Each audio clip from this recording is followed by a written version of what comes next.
What's up, and welcome back to Interpreting the Stars, where today we're taking a quick look at the 2016 animated film The Angry Birds Movie, based off of the popular mobile game of the same name. And before you ask, no, you don't need to have ever played the game to fully understand the film and all its characters and the stories. However, it does help. The sequel to this film, of course, is being released to digital tomorrow.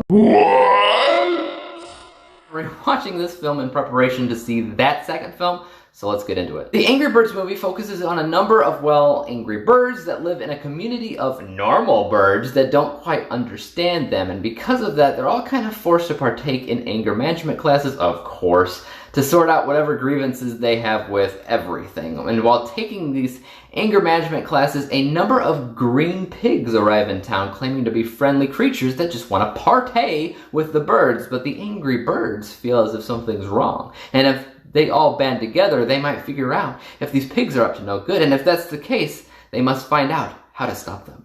So I'll be completely honest, the Angry Birds movie is a film that kind of surprised me. I never really anticipated the reaction I got, which was that I kind of liked it.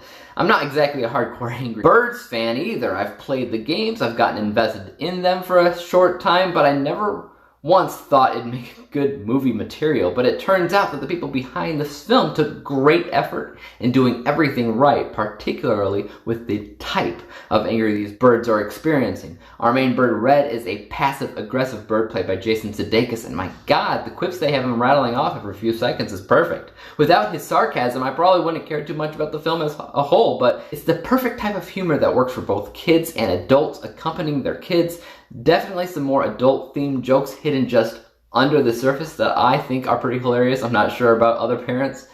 Also, there's a lot of quick action set pieces in this film that are put together really nicely from a cinematography and editing stance, and obviously the visuals are very bright, very colorful, so the way that the movie looks is really good, but that's kind of expected. Purely looking at technical things, this film does quite a few things right without even trying. I mean, the characters are naturally colorful, they all have different talents, so they're good characters, naturally speaking. The voice acting is really great most of the time. I just have two main issues with this film. Firstly, just because adults can enjoy certain elements of this movie while watching with their kids doesn't mean it's their cup of tea. It's still primarily a kids movie that doesn't have a ton of weight keeping it memorable for very long. I've seen this movie before and I forgot most of the plot points and the jokes that happen in the film. That being said, my new score was only 2% off from my original score that I gave it when it first came out, so I still feel the same now as I did then. Another problem with this movie is I feel like I only just realized watching this the second time around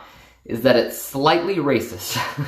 A big part of the plot in this film revolves around all these pigs coming from an unknown area, unknown land, and kind of just crossing the birds' borders and ending up being evil and taking all their eggs. You can take a lot of things the wrong way here. I'm reminded of Trolls with the Bergens, who were the bad guys. And just like Angry Birds, it began with the idea that this entire group of people are bad. Throughout the film, you learn that some aren't. Some are just misinformed, some are redeemable, and plus, they all occupy the same area at the same time. And it wasn't a weird allegory for immigration, which sometimes the Angry Birds felt like, which only made attacking them that much weirder when it came to it. Not everybody's gonna notice this, of course. This is just kind of where my weird mind went while watching it. Maybe I'm way off the beaten path here and just a crazy weirdo, or maybe I've caught on to their little conspiracy.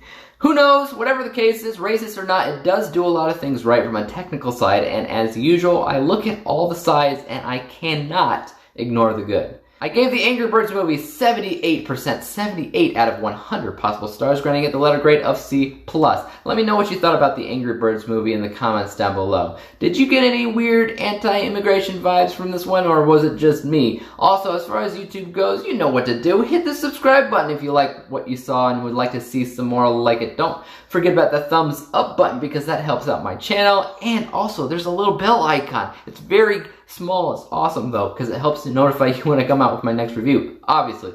But until then, peace out!